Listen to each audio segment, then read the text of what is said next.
However, the casualty number can never be completely accurate because there are dead bodies that were never found. There are many relics of the war that survive until today, and some of them go along with the mysterious stories of the missing soldiers. Countless witnesses have encountered the spirits of these men at various haunted locations. What makes some of the stories to be terrifying is that the haunted place still has living residents, despite many old families have moved out, one after another.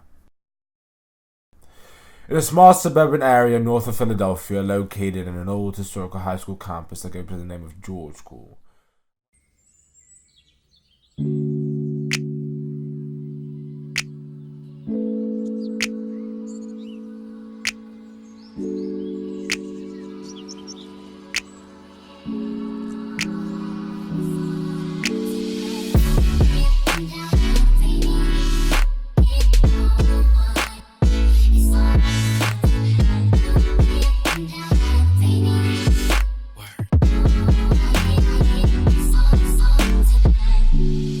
part of the campus has an extensive span of history that traces back to the Revolutionary War.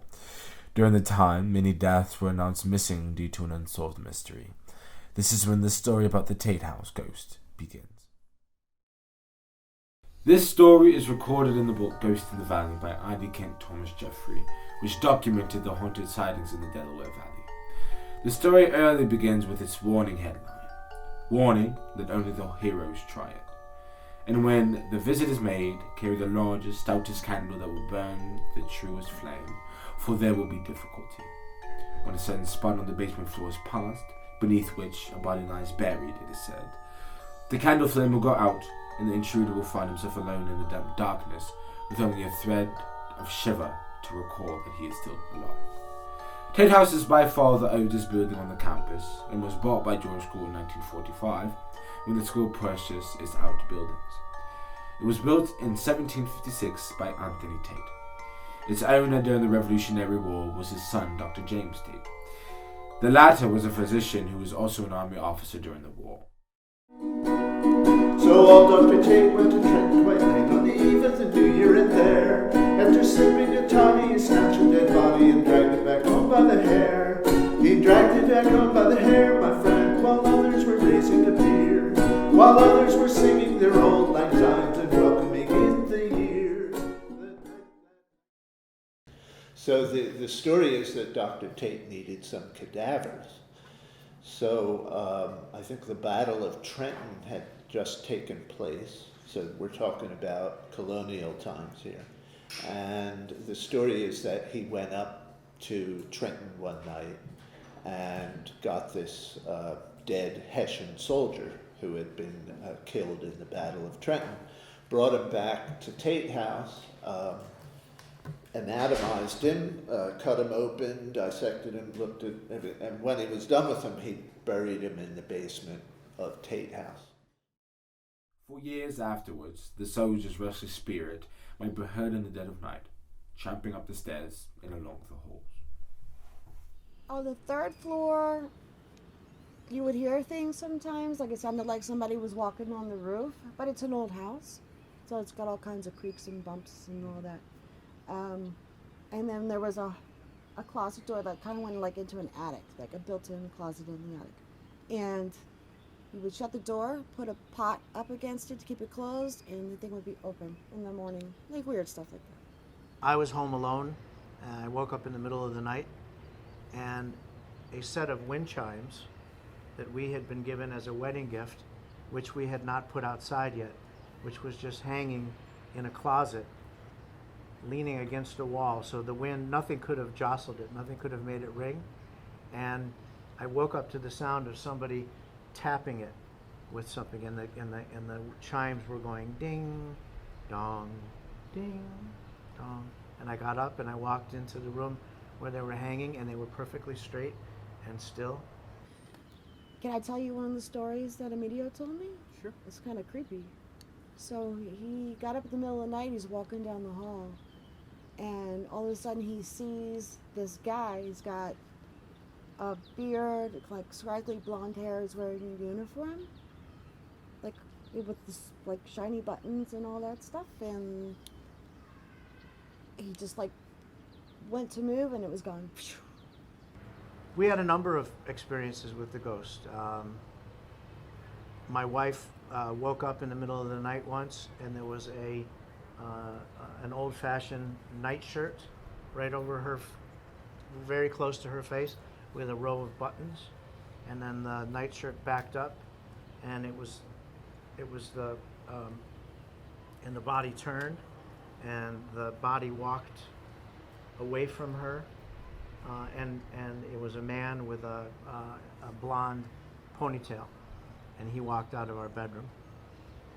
But if you dig deep, you'll find in a heap a femur, an old shoulder blade, a kneecap, a sternum, a knuckle or two, right there at the tip of your spade.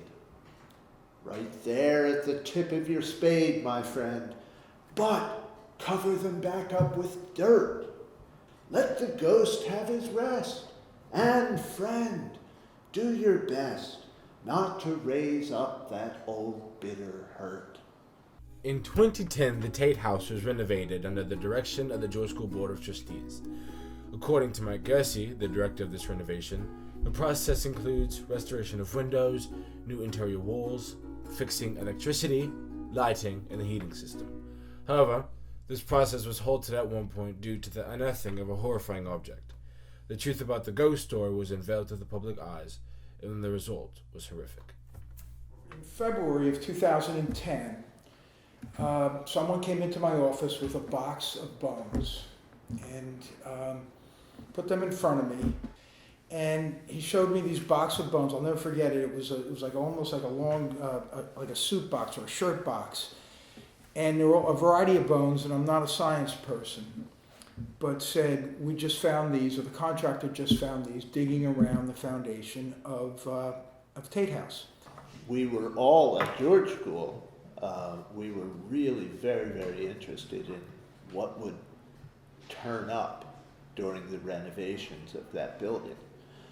And when we heard that they had found some bones down there under the basement, it seemed to confirm the story. I didn't pay enough attention in science, and I didn't know what kind of bones they were. But if I was a guessing person at that particular time, they could easily have been human-type bones. It occurred to me, gee, that could be like a clavicle, or that could be a rib bone, or something like that. And so it occurred to me that there was a good chance, based on the rumors and based on what I saw with my uneducated eye, that these were human bones and may relate to the original story of Dr. James Tate. And, my thought has always been that those bones should have been preserved, put in a glass case maybe set up somewhere on campus, and almost as a kind of reliquary of this man's life, to honor him. Being in charge of getting a renovation done by spring, I had visions immediately of the job being held up for years of archaeological digs, so to speak. So I had mixed emotions from the very beginning. And I don't know why the story began to circulate that they weren't human bones, that they were cow bones. And as I remember, it took approximately 2 weeks for the results to come back from the crime lab.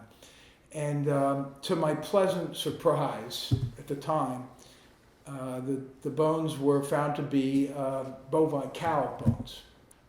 So it's just another story that adds to the many stories, mostly related to ghosts, with Tate House. And of course, that's a very easy story to believe. It's a credible story because this was a farm and there was a dairy farm nearby. But I still think that that story was circulated by official sources to deflect people away from believing in this ghost story. And I don't know exactly what the motivation is for that. But my firm belief is that those were the bones of the Hessian soldier. And I'd love to know what happened to those bones. How were they disposed of? Who disposed of them? I think this is a mystery that we need to investigate further and not give up until we've gotten to the real truth behind this story.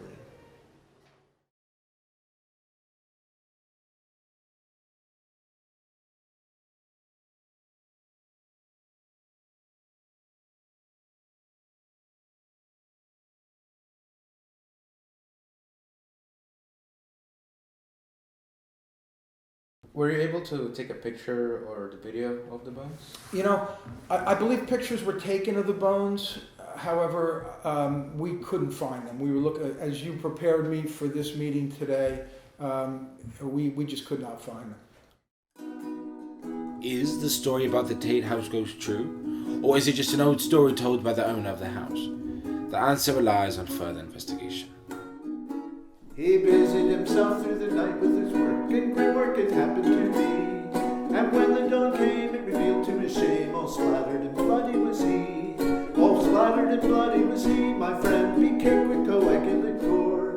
He glanced with delight at the hideous sight of the bones cast about on the floor. Of the bones cast about on the floor, my friend, the bones cast about on the floor. As the sun mounted high and commanded the sky, he dug in the basement a hole. He scooped the bones in and grinning a grin, he crossed himself for the man's soul by night. So try that again. As the